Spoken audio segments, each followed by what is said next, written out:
welcome to Another Zelda Podcast. I'm David, your co-host today, and today I'm joined by a very special guest, Steven Nolasco. Steven, how are you? I am doing great. Thank you so much for having me here. I'm really excited to record this episode, I'm tremendously excited as well. and I'm really excited to eventually play a Legend of Zelda game.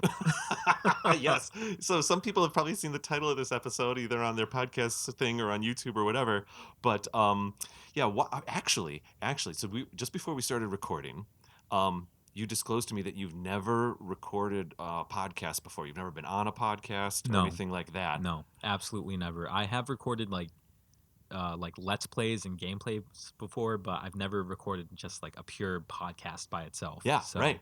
Yeah, well, this is our audience is phenomenal. I love them so much. It's a very supportive kind of audience, and so All right. you're definitely welcome here on the show. I can probably speak for me and all the listeners. But I'm gonna like throw you into the fire a little bit. Okay. Say, Steven, why are we here today? Why are we joined here at the AZP table? So the reason why I am here is because I am going to be playing Legend of Zelda: Ocarina of Time for the first time ever. And not only am I playing that game for the first time ever, it's going to be my first time completing a Legend of Zelda game in my entire life, in my entire 25 years of living. This will be the first time I've finished a game. I'm shocked. So this is a development. We work together, Yeah. and at the store that I work at and you work at, Mhm. and I think it was almost a year ago, but maybe 6 months ago, 8 months ago, we were chatting a little bit about you have projects with your YouTube channel. I have Yeah. projects with this podcast, and we were kind of just talking a little bit. And I don't remember who broke the ice as to you never playing a Zelda game, but maybe you did just say something quickly like, "Oh, I've never played one." I think I like noticed like you had like a Legend of Zelda something or other just like on like a bag, or like maybe like you had it pulled up on your phone, and I was just like, oh, are you into Legend of Zelda and stuff? And Yeah. maybe that eventually broke the ice. But yeah, I've never finished one of those games before, and so Well, through that conversation and through speaking for the following weeks when we had a spare moment here and there at the store, yes, you're right. I learned that you technically have a first Zelda game. I do. Was it Spirit Tracks? No, it is Phantom Hourglass. Phantom Hourglass. Yes, That's right. on the That's right. DS. On the Mhm. DS. I played that one. I don't even remember how old I was when I first played that. But oh yeah, There it is. There's the box right there. Wow, this is crazy. I have not seen this in forever, but I played it when I was young enough to like not fully understand what was going on inside the game, so I never finished it. I remember getting to a certain part where like I'm on a ship and I'm like drawing lines on the ocean to get to different islands and whatnot. Yep. But I think I got to like a temple, and I could not complete that temple for the life of me. The first temple or dungeon in that game is the one that's kind of like on the volcano. It's like the fire dungeon. I think that might have been it. That might have been where you I got. think I got to that point and I Yeah. never got past it. Right, sure. And I get it as as a kid or whatever playing it. I feel like you probably were playing it for what felt like an eternity already. You know what I mean? No, absolutely. And I think I was also just like impatient enough as a kid, so like I'm skipping past all the dialogue and I'm not reading anything. So I'm just like I just want to like slash some monsters. Yeah. Wow, that's impressive. So then I think somehow I learned about your YouTube channel and that you don't, pardon me, you don't necessarily stream games, but you put videos up on your YouTube channel Yeah, of you playing different games. Yeah. So the mainly like what I've been playing is like Valorant, which is like a competitive like FPS, and recently I've been playing Marvel Rivals, which just came out like early December, I want to say, and that's been really fun. That's basically a hero shooter. It's very akin to Overwatch, but I've been having a blast with that game. So I think that's the same company that did Star Wars Rivals because it's all kind of under the Disney contract, I think. maybe. I have no idea. Yeah. I have no idea. Still, but I understand that Marvel Rivals is doing pretty well. A lot of people are talking about it. It has been like the most refreshing game I've played in so long. And in Oh. terms of like multiplayer games, just because like the same multiplayer games have sort of like taken over in terms of like the competitive multiplayer games. Yeah. So it's like Overwatch and Valorant and like Counter-Strike and League of Legends. Like those have all been staples for like the past couple years. And Overwatch as a hero shooter never really had like a competitor until Marvel Rivals came out, Yeah. and it has just like blown everything out of the water, and like a lot of the fan base from Overwatch has sort of shifted over to Marvel Rivals, and like just on like PC and Steam, it's getting like a couple 100,000 players concurrently at Wow. like any given moment. So it's been really fun. It's been So, really fun. some of my team at the store, they're like in casual conversation. They're just talking about the different characters they're playing. Marvel. Oh, They're like, "Oh, I can't absolutely. wait to get home and No, play." Like, I've wow. talked to them before, and we talk about it all the time on our breaks. Oh yeah, we should mention you and I are we cross each other's paths a lot at work, and Mhm. technically we work together on days where maybe we open the store together or close the store together. Yeah. But otherwise, like you're on the team that's more in the electronics department and like on the floor, and my team is the service engagement people, the check lanes people. Yeah. So Yeah. our paths will cross during the day, but sometimes we don't see each other for a Mhm. while. Yeah. No. Nevertheless, I we'll get further into this story in Mhm. a second here, because I think what happened was I think I kind of pinged you a little bit and said, "Would you be interested in doing some kind of Yeah. video collaboration thing with AZP?" Because we don't Mhm. have a tremendous amount of like YouTube content, and not that you'd Mhm. be playing on our channel. I just thought it'd be fun to like have a little bit of a collaboration here, Yeah. and you were pretty excited about it, if I may. It sounded like at the time you were kind of like, "Let's go for it." Yeah. No. I'm very excited because I've never played. Like, I've always heard about like Ocarina of Time and just like all these like very legendary like Legend of Zelda games that everyone like holds so dearly to them, Yeah. that I've wanted to play them for so long. I've just never really found the time. But like this is the perfect excuse to actually like go in and like experience those games. Absolutely. I love it. I love it. And so then real quick, we got to get into our listener feedback. I've actually skipped that Okay. just a little All bit here right. because I was so excited to talk about this. But so no Breath of the Wild, no Tears of the I Kingdom. almost played Breath of the I Wild. almost played Breath of I the Wild. I That's I want that. I That needs to be a bumper sticker or something. I love it. I almost did because I bought a Switch, probably in like 2022 or something like that. And when I was choosing like the first couple games that I wanted to play on it, I chose like Mario Kart, I chose like Mario Party, Yep. and then like what was it, Just Dance, and those were like the three games I had on it, and like maybe like a Pokemon game or something like that. But Yeah. I was thinking about playing Breath of the Wild, and then I just didn't for some reason. Yeah. Yeah. That's fine. I don't know why. That's totally fine. Well, this is going to be a very exciting experience for the both of us. I did want to say, well, actually, I'll save it. Let's do our listener feedback Okay. first, because All otherwise right. we're just going to keep on talking. All right, so this is listener feedback, Steve, and I even think I'm going to have you be even though you're a special guest tonight, Yeah. I'm going to have you Yeah. fulfill my regular co-host's spot. Okay. And if you're cool with it, it's okay if you fumble a little bit here and there. I'm going to have us go back and forth. I'll read one listener feedback, you read one, I'll read one, you read one. Sound good? Yeah, let's do All it. right, cool. I'll try my best. So this is a two listener feedbacks Okay. on these are comments on one of our Instagram posts, and it was about, oh yes, most recently we had Mhm. an Instagram post where I posted just a picture of this a link to the past, plastic cartridge, from the mid '90s, Mhm. and I had it down in a magazine. And it was one of our Instagram posts, and it got a lot of love. And so here we go. Tim Vitulu over on Instagram said, "This was the first game I ever owned and beat. I received it for Christmas in 1995 with my SNES or SNES, and have been a shameless Zelda fanboy ever since.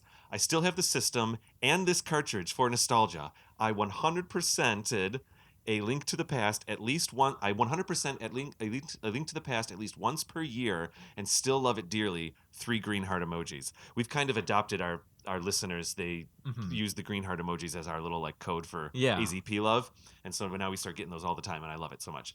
Oh, that's amazing. Super cool. Yeah, yeah. There is a definite nostalgia factor to these. I mean, you're gonna get it with Ocarina a little bit. The kind of Yeah. the plastic cartridge feel Mhm. and all this stuff. That was, you just click these things right into the systems. Oh boy. And there was a follow up comment then too. Grub's Great Adventure then said, "Hands down the best video game of all time. Not only my personal favorite Zelda, but the standard in the industry." Okay. Wow, yes, Grub's Great Adventure. Well, there's a lot of love for A Link to the Past. Mhm. And in many ways, it's interesting. I've said it before. A lot of times when you ask people what their favorite Zelda game is, Yeah. oftentimes it's whatever their first Zelda game was. Yeah. Yeah. And it's interesting how the original Legend of Zelda right over here Mm-hmm. hit certain people. Like I was in like 4th grade when this came out, Okay. and hit certain people as like the best game ever. Yeah. And then okay, Zelda 2, and then the Mm-hmm. Super Nintendo version came out, and Mm-hmm. they're sequels. They're all obviously all different games. And so then there's another set of people that were introduced to Legend of Zelda with the Super Nintendo game. Yeah, with that one. And so then for them, that's it was, at the time when it came out, it was the best video game Mm-hmm. ever, and it changed everything and No, all of that. absolutely. But to that point, then later on in the late 1990s, Ocarina of Time came out, and it was the best Zelda game ever, the best Mm-hmm. video game ever. And actually, I have some fun facts about the Ocarina of Time. I'm going to save it for after our break, though. Okay. To the point of it being quote unquote the best video game ever. Ever. Just hands down. Some data Okay.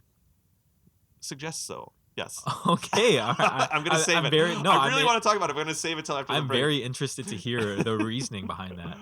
Oh, here we go. So Chase M had it over on Instagram here. Sent us a DM real quick. Why don't you read this, Steven? Okay. Hello, beloved podcast. I wanted to reach out and first say I absolutely love your podcast and miss it. I'm playing Echoes of Wisdom for the first time, and I need to know what you and the team think of it. Hoping you come back soon.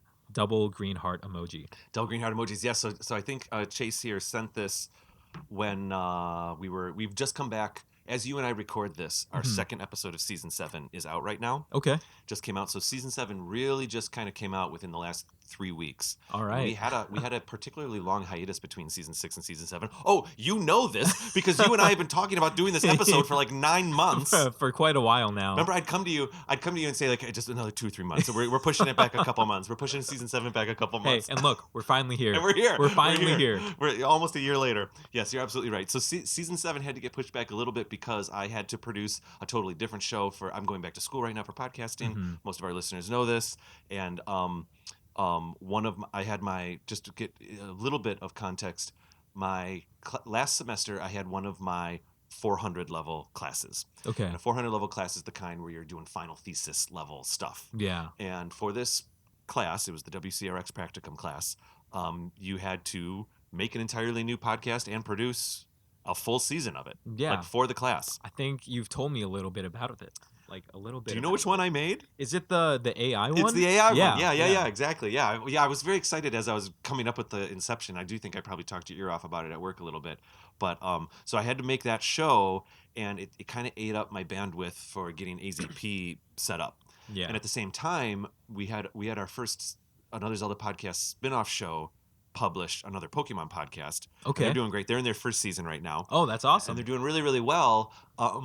And it gave me an opportunity to this is a little too much in the weeds here, but it gave me an opportunity to rebuild how we make AZP episodes. Okay. Because of what we did for Another Pokemon Podcast, behind the scenes, how the project files work, how the graphics get made. Yeah. I literally built our project files for AZP from the ground up. I rebuilt them over the past couple months. Okay. So that we can do things like this now with the videos a little bit more. We can do more Patreon stuff. We can do a little social media stuff. The way that these files all come together is different. Even the way our graphics are made is totally different. Interesting. And so even though I was making an artificial podcast for school and I had to keep pushing AZP back a month, back a month, I used that time as well to really have us set up right for season 7 here for AZP. Yeah, just like a little revamp. Yeah. So do you think it's Shays?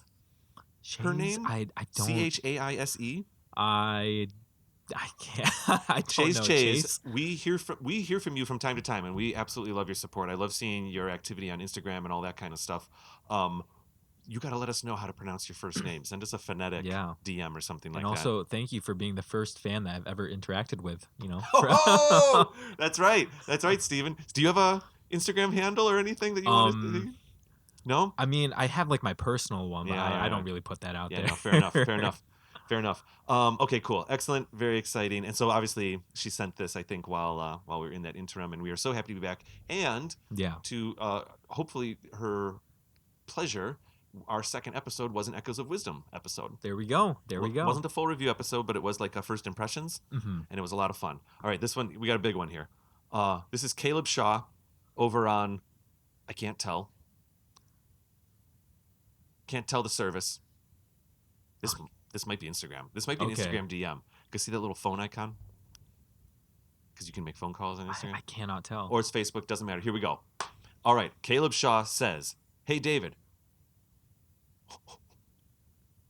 Oh, that's quite the reaction.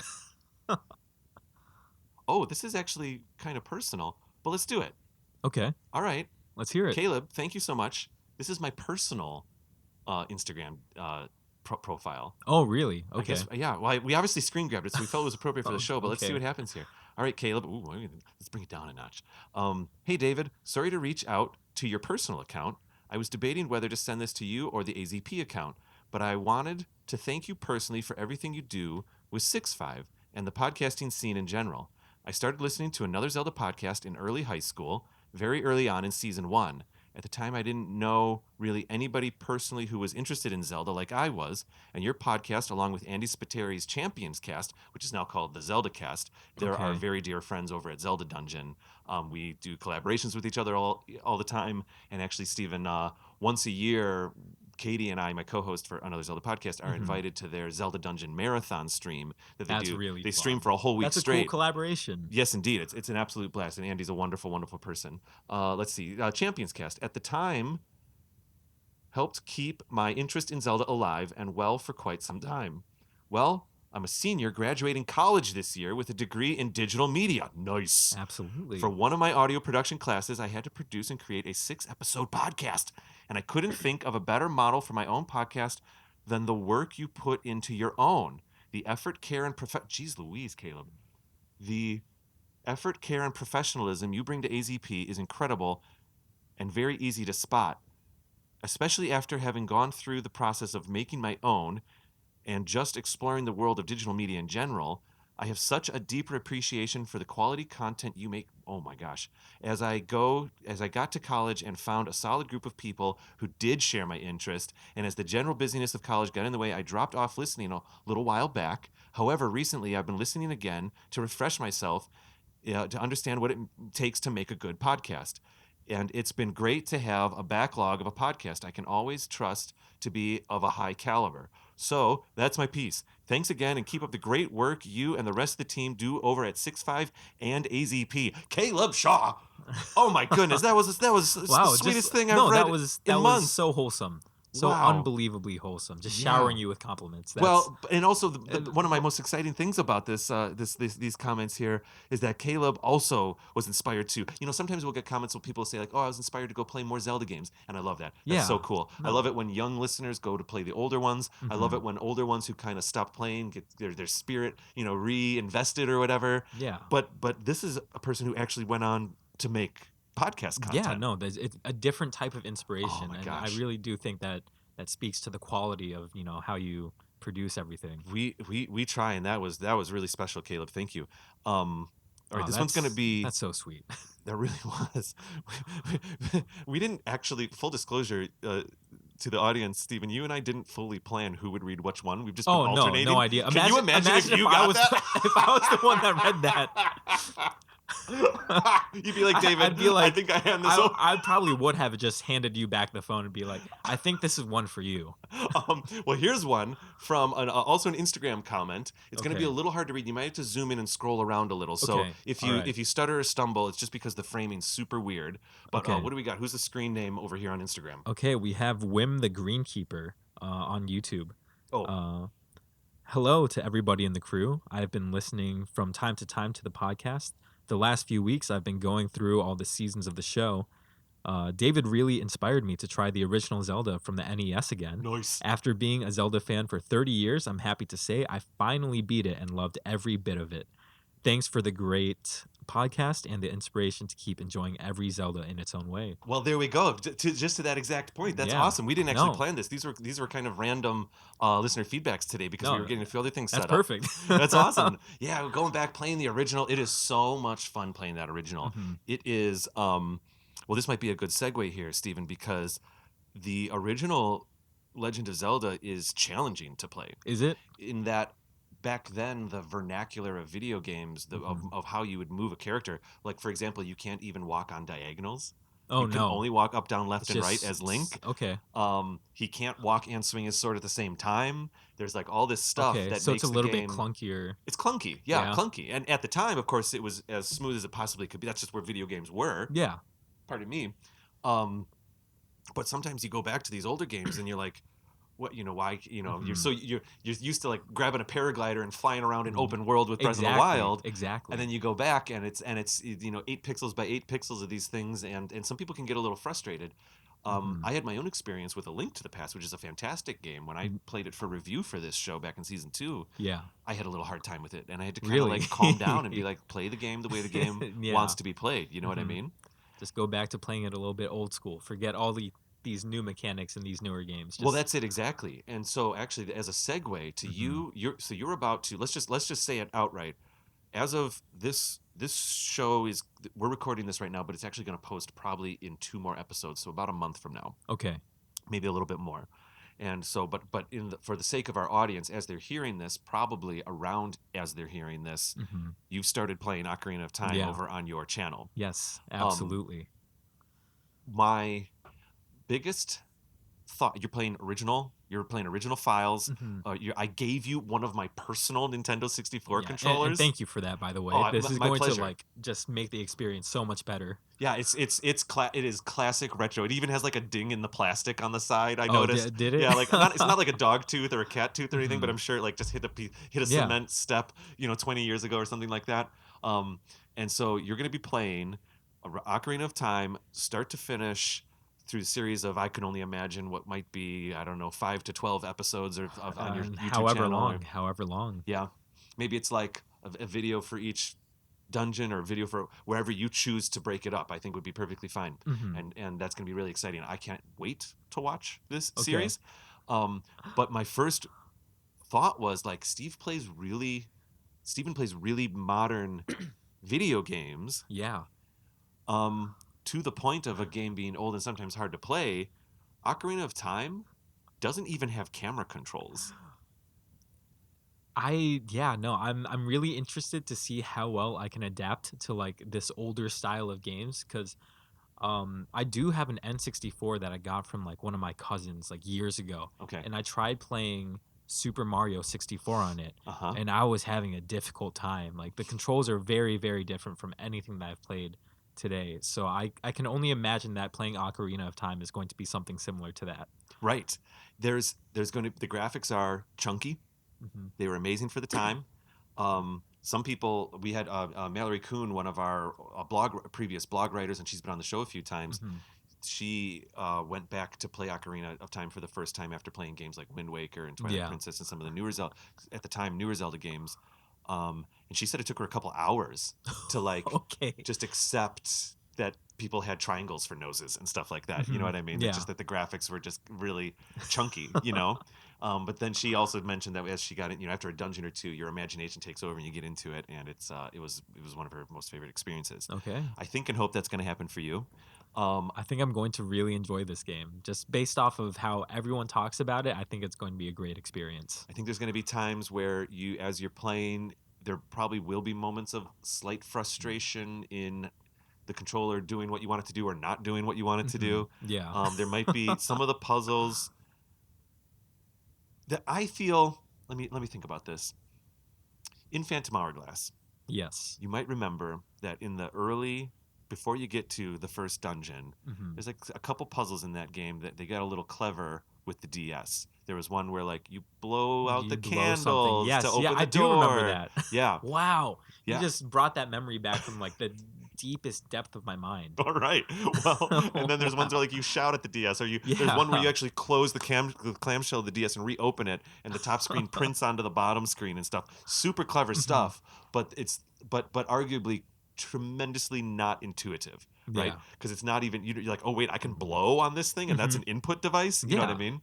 And so there's times with a game like Phantom Hourglass where some people can just have a hard stop with the puzzles because there's Hmm. like, it's like, really, actually, what do I do? Yeah. I played Ocarina of Time back in whatever it was, 1997, 1999, whatever. It came out when I was a senior in high school, and I pre-ordered it.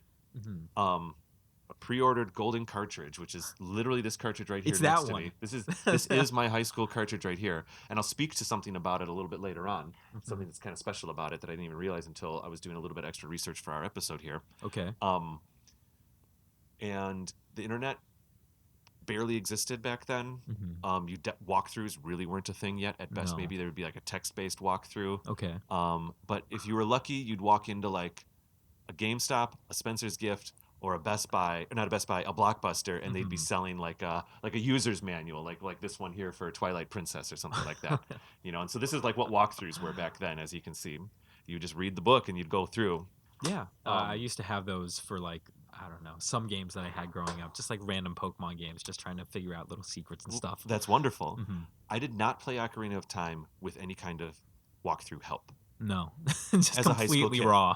I think that game is good enough that you can do it without a walkthrough. Like you personally, as you play, I feel that all the tools are in the game. Like when you're solving puzzles, when you're moving around, just to try to, I don't know, I hope I'm not like informing your headspace too much, but I feel like when you're in there, if there's ever a moment where you're getting frustrated or something, or not, you're not a person who expresses a lot of frustration, but I'm just saying, as you're playing, I do think the game's going to give you everything you need to play it. Because it's a really well-made game. All right.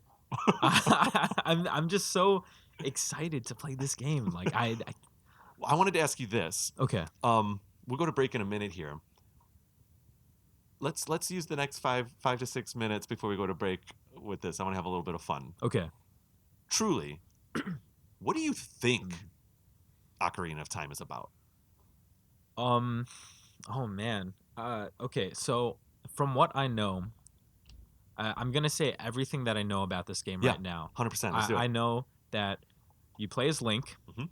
I don't even know who like the big bad is in the game. Amazing. I have no idea. I know at the very start there's like a tree. Yep, love it. I know there's like the little like fairy that and everyone says like, hey, listen, or something like that, or was something like so.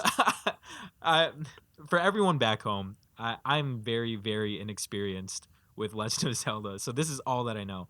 And the only other thing that I know is that there's an ocarina and you play like songs on it. And I know like there's like the Song of Rain or Song of Storm or something like that. And it goes, I don't, and that's all I know. That's all Song I of know. Storm's right here. Yes. Yep. I think so. We have these new shelves in like the Zelda set now, and I'm able to put all my Zelda stuff on it. I didn't realize I'd be able to just grab this stuff and include it in the show. That's it's actually so neat. pretty exciting. It's so neat. Like it's very interactive now. Yeah, you're like, find an hourglass. It's like, boom, here's the box. Boom, here it is. And it's like I'm looking at like the ocarina right behind you as well. This is a real ocarina. Yeah, that's crazy.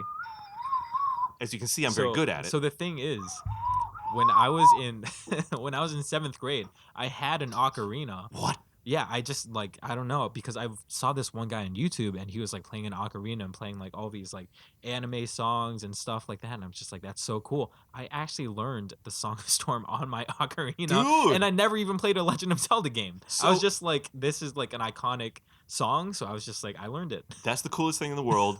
Did you just like Google Song of Storms ocarina? I just searched up like Song of Storms ocarina tabs, and I just followed it, and it's like. It's weird because on that ocarina, there are like those 2 smaller holes. And on my old one, I'm going to be careful not to drop this. My 2 holes were actually... Yeah, instead of having this smaller hole right here, for the audience right now, here. Steven literally just put his hands on the ocarina the way like a violinist puts their hands on it. Like, look at this. You're look at your like posture. I don't even know what to call this. The way you're holding this, that you look like Link right now holding that. That was actually pretty exciting. No, it's like, and it's crazy because I still remember like the muscle memory behind it. I bet if it was like the same like holing on as my old ocarina, I could probably play it right now. But so what's different about this? These little holes, are these like complementary holes, like on the bottom of a recorder? Yeah, it just like helps with like playing like extra notes. But like this hole was right here instead, and that's the only difference. Wow. And I have no idea why it's different, but it is. Wow, interesting. I did learn a few Zelda songs on this thing, though I've since forgotten them. And just as a side note, for Christmas a month ago, Michelle got me Christmas songs for the ocarina, a book. Oh, that's It's so in the fun. closet behind me That's right so now. fun. And so I'll have to learn some for next year. But anyway, so that's really it. There's an ocarina, there's a big tree, there's a There's a big fairy, tree. There's a fairy, there's maybe a big and bad. there's maybe a big bad, and I know there's like Princess Zelda at some point, maybe. I see. I see. Well, this is good. I have a follow-up question, but I think we're going to go to break right now, and we'll Okay. come back. And then All right. I also asked. So one of the things that I adore. There's a lot of love for our audience tonight. I'm sharing a lot of love, and there's actually a lot of love coming from our audience tonight. Hmm. But one of the coolest. Katie and I were actually just talking about this in a different AZP episode. Um, there's something there's something super cool about Zelda fandom, in general, at least the way that Katie and I have experienced it, Yeah. either through this show or in general. Sometimes with some fandom, it's like, oh, you've only seen those two movies, but not the other five, or you've Hmm. only seen, oh, you didn't see this, like, oh, you don't really know what you're talking, this kind of thing. Like, it can get a little toxic sometimes with Yeah. fandom, and for some reason, every single Zelda person we've ever encountered, be it Zelda Dungeon or our listeners or other people, or when you're at conventions, if you ever say like, "Oh, I actually haven't played that game. I haven't played Spirit Hmm. Tracks yet," almost always the reaction is, "Oh my gosh, you got to play it. You're gonna love it so much. It's so Yeah. great." Blah blah blah. It's never like, "Oh, Hmm. really? You haven't? You It's don't know just what you're like, yeah, talking it's about?" not pretentious. No, it's not. It's so cool. There's something about the Zelda fan base, and I don't know what it is. So to that point, Hmm. we've done other episodes on this show. I have a friend, Dan McCoy, who he and I actually worked at a different Target years ago, Okay. and he had only played Breath of the Wild, even though he was my age. He just skipped it when he was a kid, Yeah. and You know. we've done episodes with him. I think it was literally called 10 questions from a new Zelda fan. Okay. And he just asked me whatever he wanted to ask, and I tried to like answer it. And our audience loved those episodes, because I think one of the most fun things about being a Zelda fan is, yes, maybe loving some of the games. Everyone has like their own kind of fingerprint of which games stand out for them, Hmm. because there's like more than 20 of them now. Um, Crazy. Right. That's a Well, lot. to that point, people ask me all the time, how can you be on the seventh season of a Zelda show? Haven't you run Hmm. out of stuff to talk about? And it's like, no way. No, there's too much content. There's so many games spanning 40 years of gaming history. Hmm. Like, you're really Wow, exploring. 40 years is wild. Isn't that crazy? When did the first one come It out? was like 87 or something like that. Oh, wow. Okay. So maybe not exactly 40, maybe No, like but still, 36, but right, yeah. like it's approaching that. Yeah, I know, getting close. And so you're also just talking about how game development has happened over the years, but I digress. All of that is to say, having you on the show, and this is almost a plus one version of what we did with Dan, Hmm. because you're going to go ahead and play one of these games now and kind of Yeah. put yourself out there, and Yeah, like hundred people percent. people will be watching, if and it's okay if you're good, bad, or otherwise. No one really cares. It's Hmm. about, I think what people love is about that kind of like journey of navigating one of these games. Yeah, like with all the stuff that I love, there are like many movies and games where I'm just like, I wish I could experience them for the first time again, and then I get to watch someone else experience it for the first time. So hopefully, that's what it's like for all the viewers that are watching me play Ocarina of Time for the first time. Yeah. You know. Yeah, I think it's going to be an absolute blast. And so I hope that quells any kind of nerves you had at all. I think it's going to be a very, well, loving might be a strong word, but like loving experience for any of our listeners that go over to tune into these videos. I think it's Yeah. gonna be super cool. So with that said, I also Hmm. then asked you, I said, hey, why don't you, I don't even know what they are yet, but a little bit like what we did with Dan, why don't you throw a couple questions together that you can ask me about either Zelda or Ocarina of Hmm. Time, or anything you have as someone who doesn't know much about Zelda yet. And so when we come back from break, I think we're going to explore those questions. Sound good? Absolutely, I have them ready. Amazing. All right, I'll see you in 30 seconds.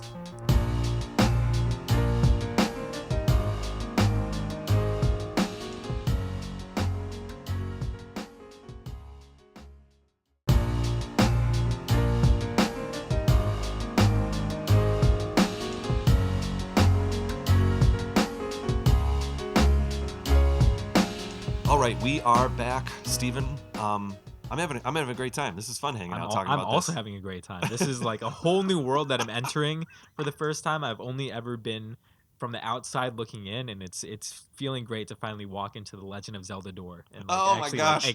like experience the fandom. Yeah, that's awesome. I absolutely adore it. So, I have some information. Oh, let's do this for the fun of it, Hmm. just to kind of get the conversation going again. And maybe we'll have you ask some of these questions. And like I said, for some context, when Ocarina of Time, to the point of our listener feedback about A Link to the Past being one of the best games ever, to the original Legend of Zelda being considered one of the best games ever, to Ocarina of Time possibly being considered one of the best games ever. Um, some fun facts: when Ocarina of Time came out Hmm. and it was reviewed, it was the first game ever, and I think it holds true that it was the only game to ever score a 40 out of 40 on Famitsu over in Japan. It's Oh, the only game to get a perfect 100 in the wow. history of That the is magazine. high I praise. know. And so the thing is, yes, this game is phenomenal. The only thing is Hmm. feeling the age a little bit sometimes. You know what I Yeah. mean? And so putting the age glasses on, this game is fantastic. We Katie and I actually opened this season with a review episode of Ocarina of Time 3D, which was Okay. the remake that came out for the 3DS, and they did a bit of quality of life changes with some of the UI. They modernized the Okay. UI a little bit, and that's also a wonderful way to experience Ocarina of Time. But I'm glad that you're going all the way back to I'm the going original. all the way back. Yep. So 4040 Famitsu. It is the only to this day. Excuse me. I checked this before we started. You're fine. I checked this before we started recording just to make sure it's still true. And Okay. as long as I didn't pull up some rogue site, I went to Metacritic, Hmm. and I had learned this fact, but I wanted to make sure it was still true. It is to this day, all video games, the highest rated video game on Metacritic ever. That is ridiculous, especially with just like the sheer amount of games that have come out Right? There's since some then. amazing games that have come out. That's crazy. It's the only game to have. It has a 99 I was about on to ask, Metacritic. what is like the actual score? Yep. So 90. Wow. Because remember, Metacritic's it's averages, so it's Hmm. really hard to get way up there. That's. I've played some phenomenal games. I've played some games that I think I would almost consider to be better than Ocarina, Hmm. but as on a broad spectrum, it's the highest rated video game ever. Okay. All right. That. Well, see, like you're hyping up this game even more now. I'm so excited to. Like, I am so excited to play this. Oh man alive, I know. All right, cool. Well, you'll have a little bit of time to like get yourself set up, and then we Hmm. can we can not on air, but we'll have another meeting or something to talk about schedules, and so that I can make sure that I can push our socials to your channel and all that Yeah. kind of stuff and get it all set up. But let's have some fun here. Why don't Mm. you bring out some of these questions that I Okay, asked you yeah. to? So I thought I only had five. I actually have six Ooh, questions let's do it. prepared. The first one we were talking about this a couple days ago, maybe a week ago or something like Okay. that. But when I was downloading the ROM Hmm. for Legend of Zelda, I kept on seeing uh like different downloads for like version 1.0 and version 1.1. What are the differences? Yes. So yes. So I own Ocarina of Time. I've bought it many times from Nintendo. I Hmm. use the Nintendo Switch streaming service. I know that you also have the Nintendo Switch streaming Yeah. service, but I think for the sake of the play, you're going to be using a ROM for the play. Is that right? Yes. Yep. We 100% support people buying video games. With that said, so you're finding ROM files that have V1 and V. Are you finding any V2s? Mm, I might have like come across it, but those weren't like because I wanted to get like a really authentic experience. So I Yes. just assumed that I was supposed to go like all the way to the beginning, but I kept on seeing people looking for specifically version 1.0 or 1.1, and I couldn't tell why people were looking for like either version and like what the differences were. Yeah, cool. And like, because I could see the anxiety is one of these a ROM hack or something, or is like, you know what I mean? Exactly. Like I wasn't sure if there's like one that I was supposed to pick over the other. Ocarina of Time. This is fun. This is cool. Oh, this leads into the cool thing about this cartridge. Okay, okay. Um, um, there are for the Nintendo 64, there are Hmm. technically three versions of Ocarina of Time. Three. Three, not just Okay. two. And then there's technically a fourth, a fifth, and a sixth. When they re-released it on GameCube, they made a couple microscopic changes, and then the Virtual Console and the Wii had a couple microscopic Okay. changes. But for Ocarina of Time, V1. What, are Uh-huh. you laughing because Schrodinger's snoring? Yeah, Yeah, I just a know we can little hear him bit. kind of sleeping and snoring. He's getting so old. Oh, little buddy. I know. I don't think the mics are picking it up, but Okay. it's so funny. Everybody, we're sitting here talking, and we just hear him like it's an old man snoring cat. But I don't want to kick him off the table. I think it's too. Oh I'm no, too cool no, with it. no. I'm totally fine with him here. All right. With all that said, so V1, Hmm. just V1, was the original, like the very first version. It was the gold cartridge pre-order cartridge. It was the very first batch of Ocarina of Times to come out for the Nintendo 64. Okay. And in fact, in that version, there were some, they discovered while they were printing the cartridge. I'm kind of broad strokesing this a little bit. It's not Yeah. exact fact, but while they were printing the cartridge, they discovered that there were a couple like text bugs in the game. Okay. And the way some of the text would show up, and a couple different things. Not Mhm. really game breaking, but it was Okay. just enough that they were like, oops, next print, Yeah. we're going to fix those little bugs. Okay. So that's version 1.0 is the original one that, like, hot off the shelves, Yeah. hot off the, I don't even know, Just Nintendo of Japan very first. shelves. Okay. um Very first. Version 1.1 Mhm. actually was patched and, I'll say printed. They don't print those things, Yeah. they print CDs, I Uh-huh. guess, or whatever, but made even before version 0 came Mhm. out. Oh, So like really? they did one batch Yeah. of these zeros, Uh-huh. and the game hadn't come out yet.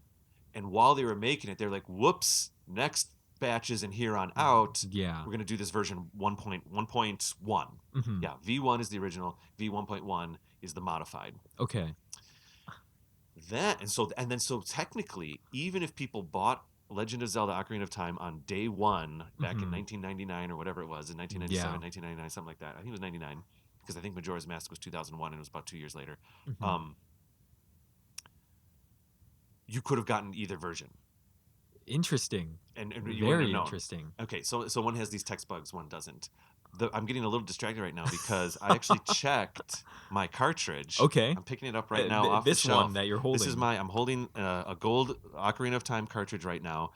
This is the real one that I got on pre-order at a Toys R Us back in 1999.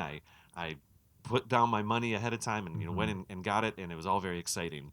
The way to tell if it's V1 or V1.1 Mhm. is, see this little printed 41 here? That's like a stamp. Yeah, yeah, I see it. Um, if it's 41A, then it's the 1.1 version. If Yeah. there's no letter, it's the 0 version. It's the original. Wow, so this is So I have that original the batch by absolute original. absolute original by accident. I have that first batch that got made because maybe it's because I pre-ordered it, maybe just because I got it so early. Yeah. So this is actually, I'm realizing now, kind of like it's a little bit more important to me than I even realized. No, and like it looks like it's in amazing condition It's not too. bad. It's not bad. I mean, I don't know if, like, yeah, it was a little. I mean, this is the real game that I really played. I had it in Yeah, no, boxes for you decades, know. and I was smashing it in and out of my Nintendo 64. But yeah, it's not bad. Not bad shape at all.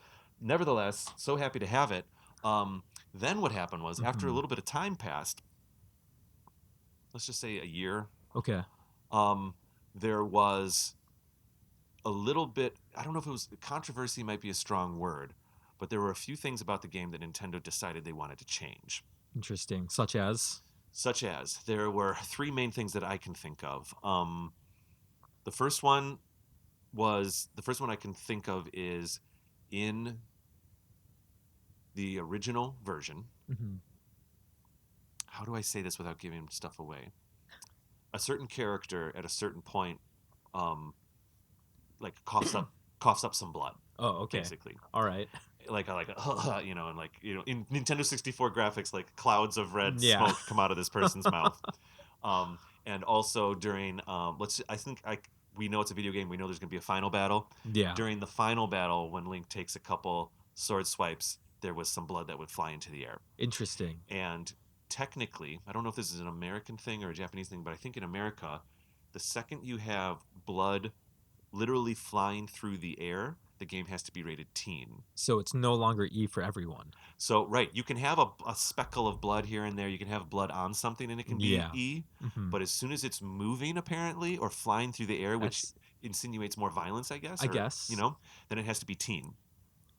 And as soon as there's like, I don't even know what puts it up to mature. But anyway, maybe it's like, I think this is a bit much, but I think it has to be like Mhm. dismemberment or something. Then it has to be mature. Probably something like Okay. that. So, what Nintendo did was they didn't want to risk it and get this teen rating or have to pull cartridges back or Mhm. whatever. So, as a little bit of a compromise, they palette shifted the blood to green. Oh, okay. So Changing the color. so now when this character spits out blood, they spit up green. It's is it still technically blood, or was it supposed to be like mucus at that Well, point or you something? could Or probably, it's a little bit left to interpretation. okay, all right, Does this character have green blood? Sure, maybe. maybe. Maybe they're throwing up. Maybe it's mucus. But it's the exact same graphics. They just palette shift the assets, and the assets are green. The assets, the little cloud assets that come out Okay, of the mouth are green. interesting. And then also the blood at the end is now turned green. So all of the Hmm. anytime you play Legend of Zelda on a virtual console or on the streaming service or whatever, not basically like this cartridge I have right here, Hmm. the blood's green. So if you found a V1 Hmm. and you have it, Yeah. go for it. If you have a V1.1, I think the not that it really matters, but the blood would still be red. Isn't that important? Yeah. um, Yeah. Yeah. and if you find a file that's a V1.2, then it would be the modified version. Okay. I don't really think it's going to be that big a deal. Yeah. Most people, maybe let's Hmm. just throw a stat out there that doesn't make any sense. I'm getting it from nowhere, but 90% of people, if not more, have played the V1.2 version. That's the one that they quickly shifted Yeah. to with this Hmm. different kind of blood. There's two more changes. Okay. These are a little more controversial. Um, well, maybe I don't know. It depends on your point of view, because people about ratings could be like, "Oh, it doesn't matter." Okay, fine. Yeah. However, the one of the temples, one of the dungeons, or one of the temples, Okay. calling these things, so it's kind of like a square is a rectangle, but a rectangle is not a square. Uh huh. In general, when we talk about Zelda things, we talk about the dungeons. In many different games, all games have dungeons, but sometimes dungeons can be called temples. Sometimes they're called other things, Hmm. and um, so I'll call them dungeons Yeah. here going forward. Though some of them will literally say like Spirit Temple. So if you get there, if you get to Spirit Temple, I don't want you to think, wait, am I not at a Is dungeon? this not a Yeah, dungeon right, anymore? right, right. Okay, it's all the same thing. Yeah. So in the Fire Temple, Hmm. in the original release, when in the music they were using they've downloaded, there's so I'll start from the top and go down. Technically, there's a like Islamic chant that shows up in the music of the Fire Temple, I guess, soundtrack. Yeah. And what happened is that Nintendo, they wrote, they wrote all their own music or whatever. Hmm. Koji Kondo was writing the music, but they grabbed a couple samples, and so there is a sample from the company Best Service Voice Spectacle Volume One, which is Okay. CD form, files, Hmm. that has this like chant in it, and they ended up using that file in the song, but the when it's translated, and it's the lyrics are from a very particular point of view, Hmm. and so some think that Nintendo wanted to they essentially they took this part of the song out and Hmm. changed the music for the Fire Temple Okay. in V1.2. Some people thought, oh, it was the controversy of it being like some kind of Islamic chant or anything, but actually Nintendo has a very strict no religion in their video games rule. Oh, So interesting. strict that the original Link has this cross on his shield, Oh, and did they have they to remove that changed it in cross? future releases. Um, I don't know why Nintendo's just strong about no religion in their video games. Okay. Um, and so they realized that it was a religious from a religious point of view, and so Hmm. They had to they took it take out. that out. Furthermore, the final change was that there's a certain tribe in Ocarina of Time. Do you know who the Hmm. Gerudo are? Have you ever heard that? No Nothing. idea. Doesn't mean anything. Great. Cool. Zero idea. Love it. There was a symbol with this tribe that is desert like, Okay. this tribe, that basically looked like the crescent moon with the star of like some kind of Islamic Hmm. symbol or something like that. I'm not actually very well versed in this, and I apologize, but it was close enough that the symbol, the same way that maybe for a Christian point of view, like it would look like a crucifix or something like that, right? And Yeah. so Nintendo removed that as well from all the imagery, and they changed it. So like a lot of the buttons had this symbol on it in the Hmm. literal dungeon, in like the Spirit Oh, Temple. wow. It was like up on the pillars and stuff. Hmm. And so those are the three main changes. No red blood. The blood's changed to green. The music in the Fire Temple has been changed, Changed. and A symbol is the changed. symbol's changed to a symbol that was actually used in Majora's Mask, actually, because Okay. Majora's Mask was already in development, so they just pulled the asset over, and it's Interesting. now it's a little bit more in line with actual Zelda lore anyway. So Okay. they kind of plussed that up anyway. They made it more in universe Yeah. anyway. Um, one final fun fact about these versions, is that same sound file from Best Service Voice Spectacle Volume 1 Okay. is also used in Cruising World, which is the Cruising USA sequel, the Nintendo 64 Cruising USA sequel, Cruising Okay. World, in its Egypt level. Interesting. So So someone was just someone was loving that file. yeah. Someone just really needed to use it over and over. And you know, I think it was some of it was that it was so like when the cross got put on Link's shield in the original Legend of Zelda, Hmm. it was kind of like it was almost the same way that maybe if an American company referenced a Japanese religion, but they didn't quite get it quite right. But like, oh, but we see this all the time. You know, let's imagine you're making a different game or a movie, and there's a Yeah. Japanese character, and they Hmm. maybe certain parts aren't represented quite right, but they didn't realize that maybe it had more significance than it did Yeah. for certain cultures. Once Nintendo realized that about the cross on the shield, which they were just kind of really more thinking like, oh, it's like Eastern European castle times, is Yeah. what they were Hmm. referencing. Then they switched it up and all that kind of stuff. And so that was the same motivation. All right. So if you get V 1.2, it'll be the newer version with all the changes. Okay. V1 or V0, I guess, Hmm. is the original, Is and the now you'll know. original. Okay. No, that actually wow. I did not realize that there were that many changes that they had to do. That's the longest answer hopefully I'll have for you for any of these questions. But I believe the version that I will be playing for my playthrough is 1.1. 1.1. Yes. So I think you're going to have some of those original assets in there. Okay. All right. That'll be. I'll have to keep my eye out for those. Okay. Yeah. Yeah. All right. Next questions. You ready? Mm-hmm.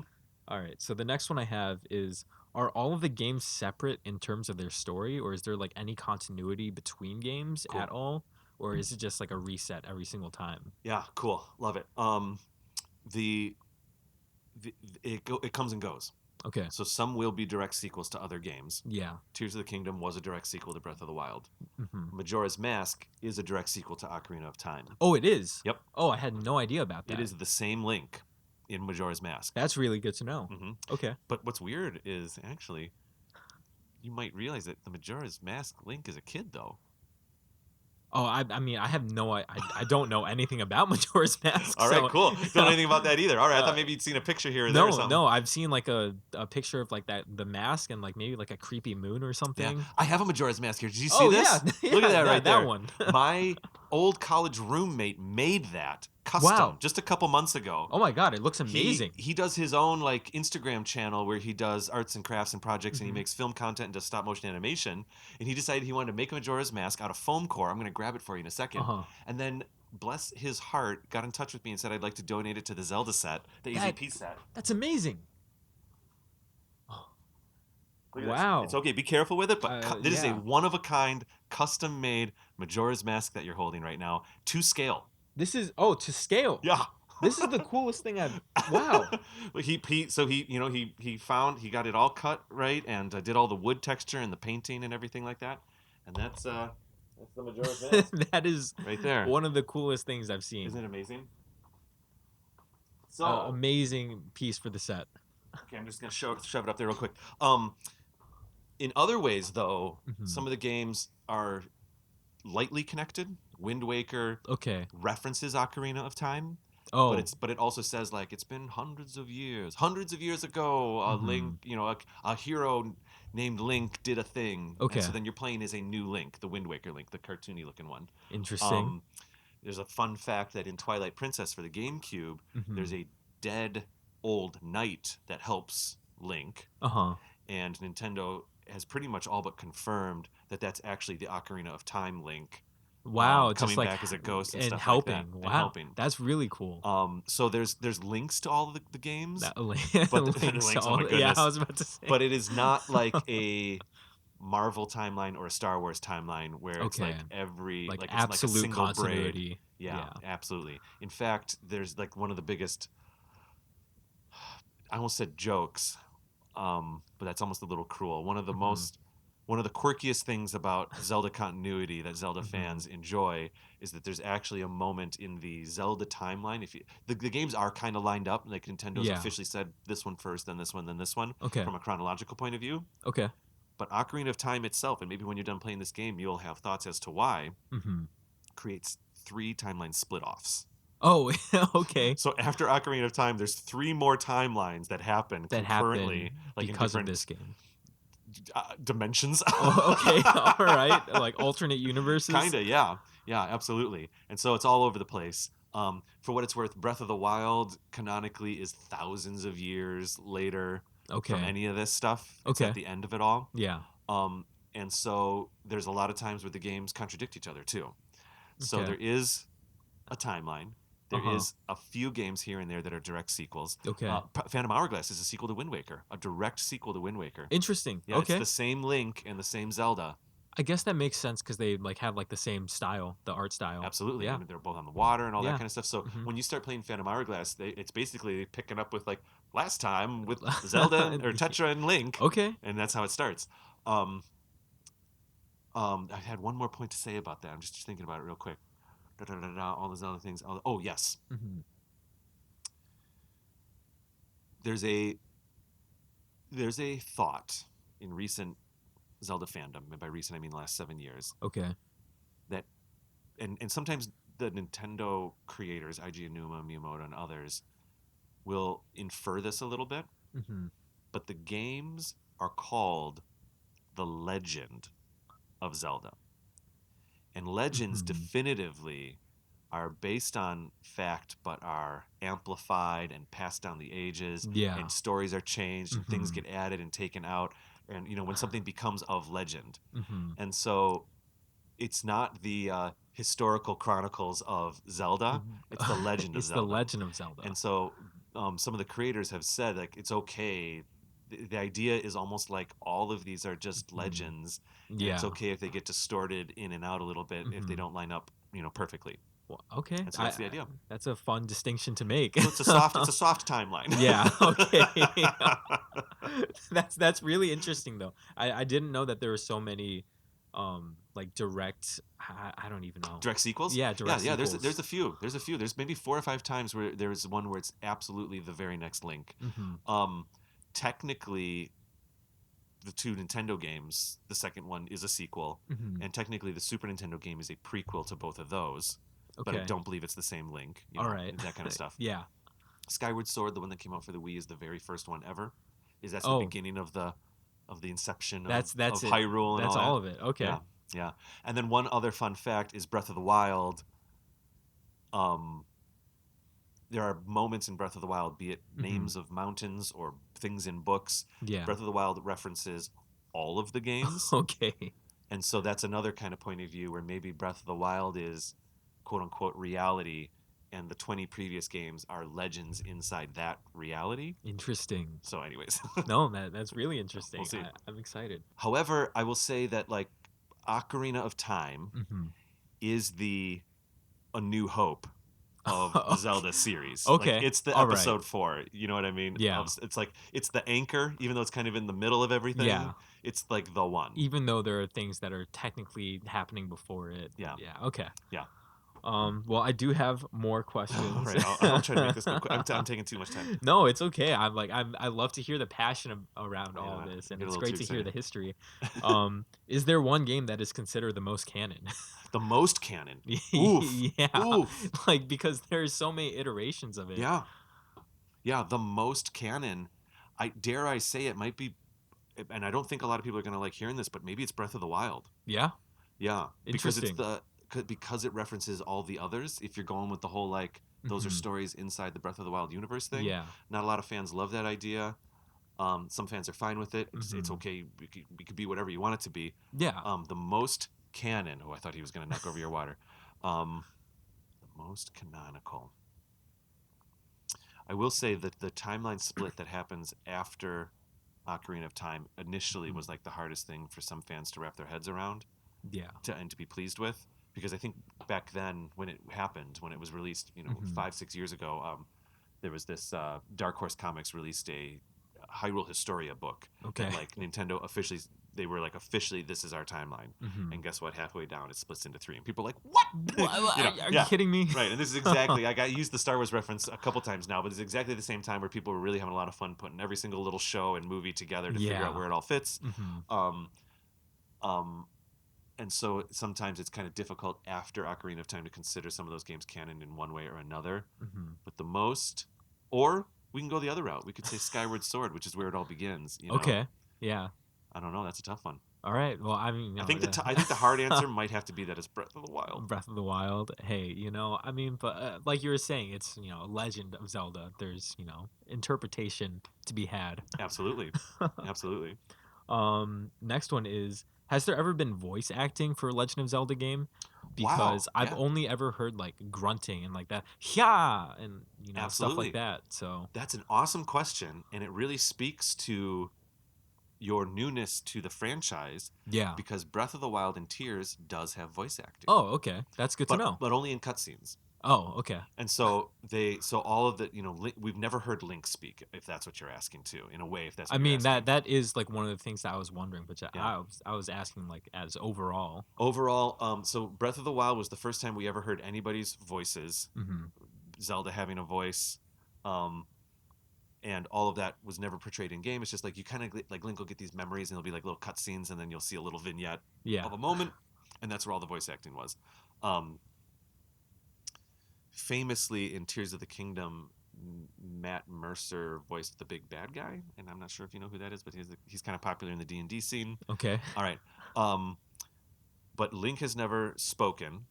Technically, I think he said a word once in Wind Waker. He says, "Come here," or something like Oh, that. really? Like to Just like something get a really character. quick. Like it's like a button you press to call over one of your sidekick characters. Interesting. And I think he technically, even in the Japanese version, like quickly is like, "Come here."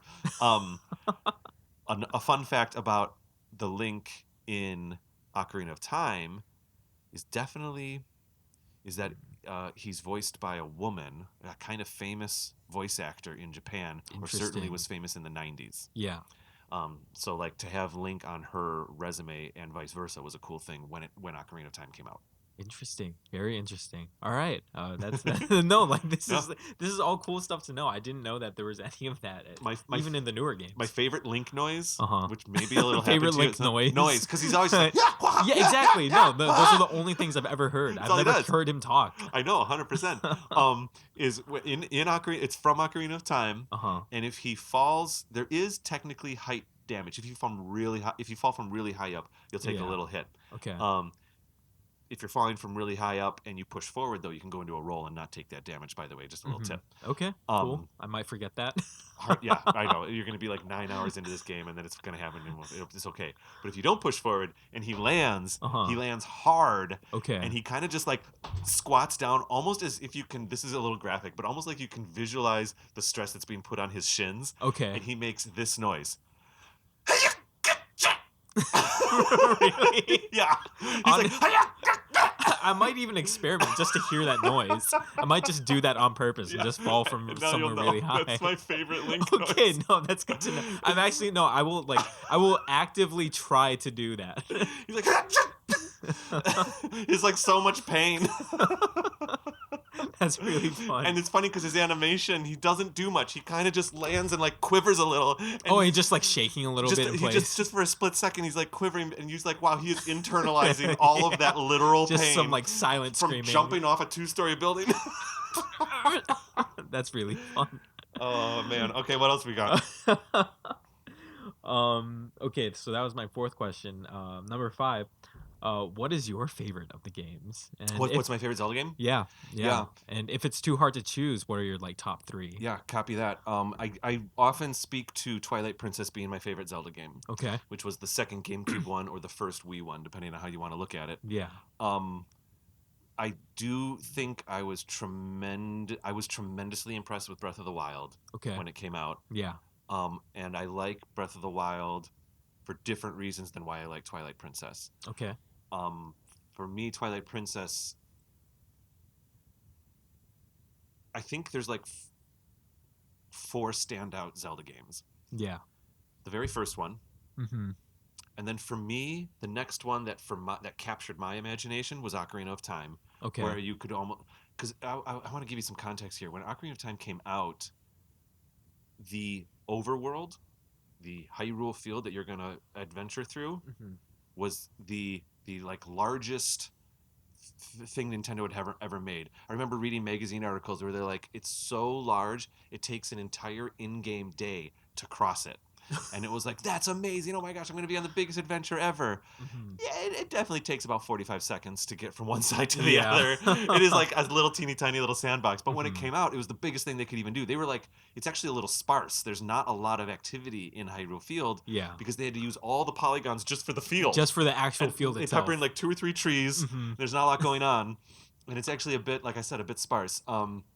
But it captured my imagination, and it was the first time where it was like, yes, there were Final Fantasies already out. Yes, there Hmm. were other role-playing games, and some of these 2D like Chrono Trigger on Super Nintendo, stuff like that, where you could go on these amazing adventures. But an action adventure game, which is what a Legend of Zelda is, Yeah.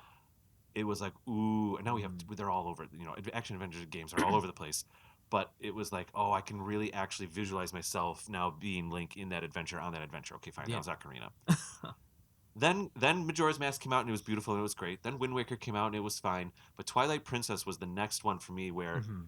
it was like what in my imagination what Ocarina of Time was, Okay. Twilight Princess actually was. It actually was enormous. It Yeah. actually had graphics that like really they were kind of realistic graphics, and not that I Hmm. need graphics to be awesome, but they Twilight Princess captured my imagination in that way, Was right? it just like more immersive for you? Yeah. Yeah. It was I mean, this is disrespectful, but it was like Ocarina Plus. Okay. You know what I mean? Interesting. But it was so much more and it was really cool. And that's actually a very different style game, but it was so fun. It was so fun to play Twilight Princess and have the spiders actually be kind of scary looking, Yeah. or have the, you know what I mean? Okay. Like you were like there was a little bit of tension. It was it was Hmm. it was kind of cool in that way. And then the fourth pillar in the Zelda series for me is Breath of the Wild. Okay. So for me, Breath of Yeah. the Wild was the first truly open world Zelda game, Okay. and it was the way that I played the original Legend of Zelda on the Nintendo, the same way what Twilight Princess did to Ocarina for me. Hmm. Breath of the Wild did that with the original for me. It was like, wow, Okay. now we're in a 3D space, but like this is what that original game felt Yeah. like. This is like the big adventure. Yes, so it's a toss up, Twilight and Breath, Okay. but I think at the end, and I'm so impressed with Breath. I think it's wonderful. Twilight's a bit like Ocarina. It's a bit more linear. Hmm. You're definitely kind of on a story, Okay. so it depends on what I'm in the mood for. But I think it's Twilight Princess. All right. There it is. All right. Last question.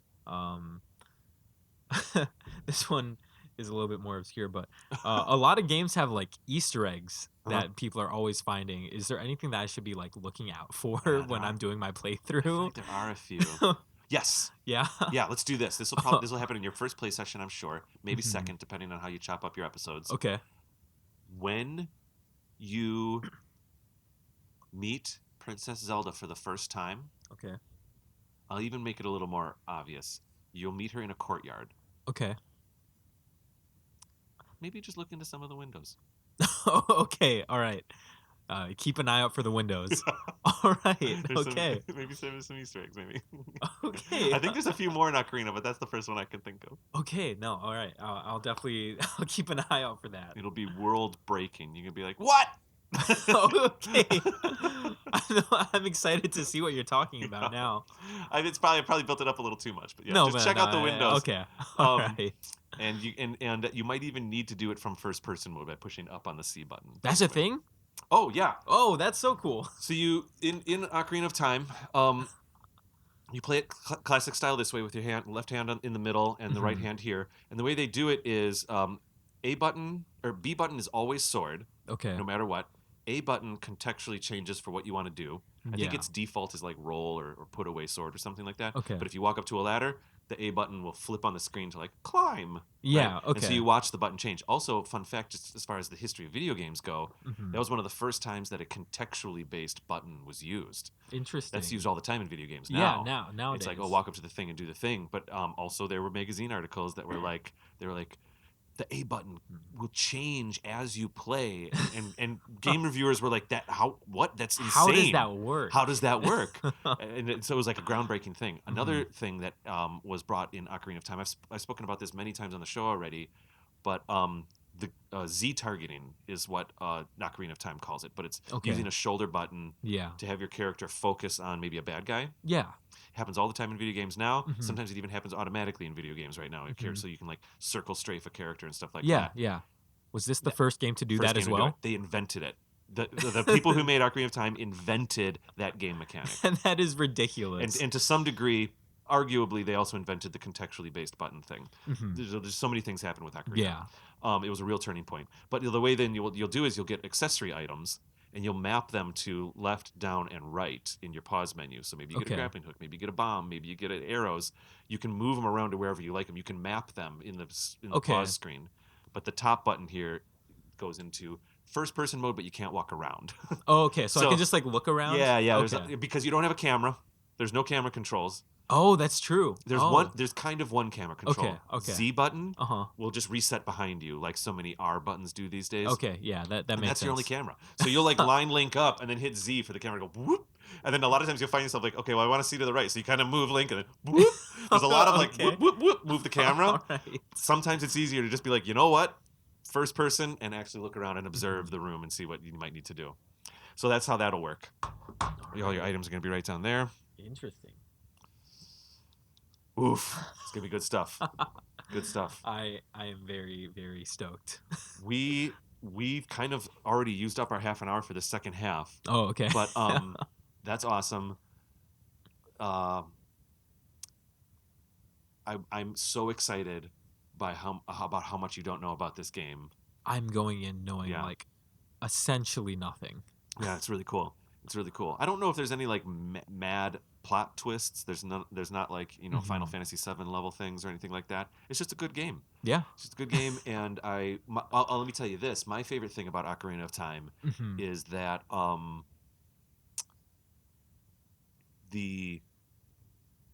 yes, there's combat, but the dungeons, which I think there's there's 3 in the beginning, arguably, and then there's another 5. It's to say that it's a puzzle game isn't exactly correct, but you are solving puzzles in these dungeons. Yeah. And the way you're solving these puzzles, sometimes it is as simple as like, oh, there's a weird button on the wall. I'll shoot an arrow, and oh, great, now a ladder fell. Sometimes it's that simple. Yeah. But when this game really shines is when you do something in this room and it contextually changes something on a room on the other side of the dungeon. You kind of have to keep a mental map in your head. Yeah. And you're lining things up, or you're like, oh, I did that with a bomb in that room, and then you're 5 rooms later, you're like, maybe if I do the bomb thing here, would that work? And so it's like the whole dungeon becomes like a big macro puzzle. Okay. And so sometimes you'll be in a dungeon maybe only 20 minutes, but sometimes you'll be in a dungeon for an hour or 2. Yeah, sometimes it's not so linear. Yeah, absolutely. And so the path of discovery is really fun in Ocarina of Time. Okay. The path of like looking around, it's like, all right, so you know how in Resident Evil there's like puzzles, but most of the time it's like, find a gem, put it in the statue. What? Why are you laughing? I've never played Resident Evil. I've never played Resident Evil. Like sometimes a puzzle is literally just like find the thing, put it in the thing. You know what I Okay. mean? Yes, there are keys in this game. Yeah. But when it's at its best, it's like it's the coolest thing when you're like, okay, I'm changing this over here, which changes that, which means I can do that to get there. Oh, and one tip, because some people get blocked by this early on. Yeah.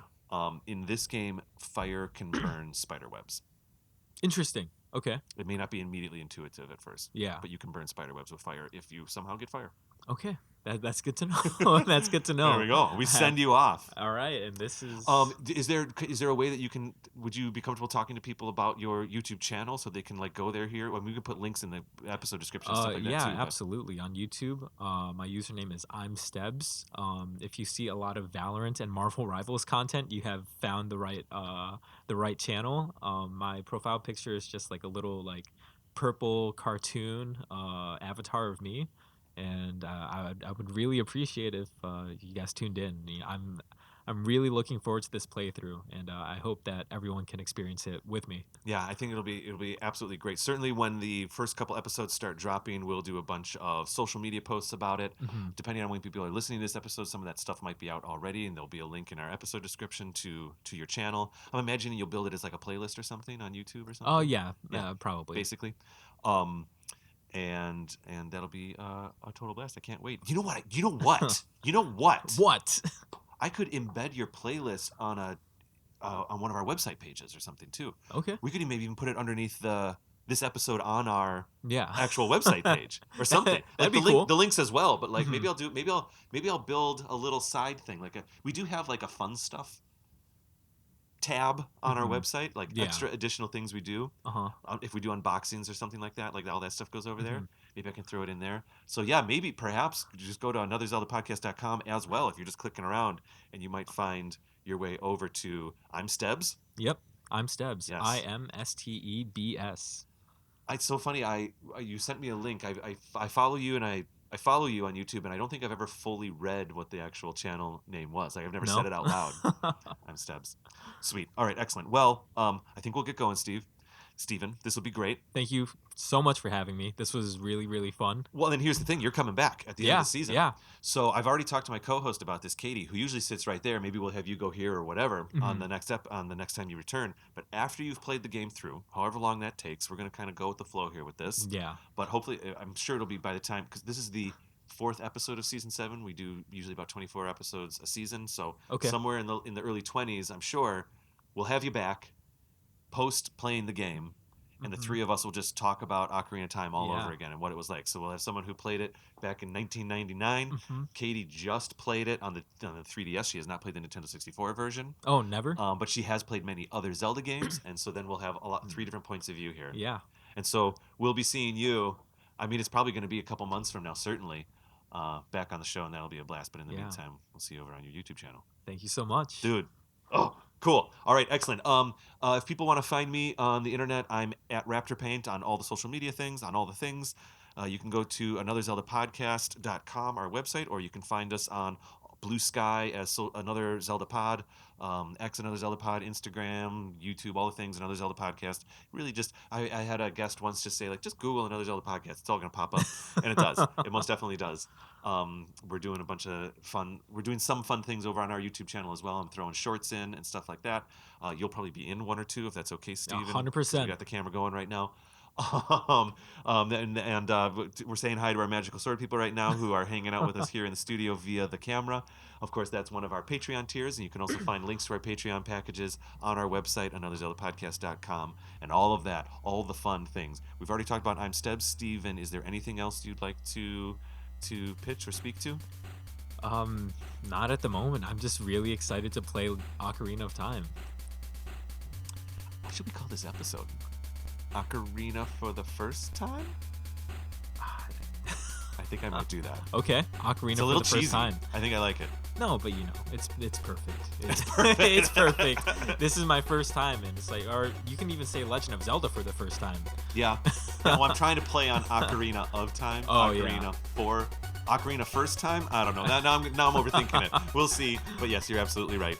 Cool. All right, Steve. I'll see you in real life in a couple days. Yep. And I'll see you on the internet soon. Yeah. Thank Cool, you so dude. much. All right, thank you. See you, everybody. See you on the next episode. It's going to be Katie and I talking about we do a deep dive on the Koroks and the Kokiri, the evolution of the Kokiri. You're going to meet the Kokiri in Ocarina of Time. Yeah, I don't know them yet, but I will. There it is. All right, have a good night, everyone.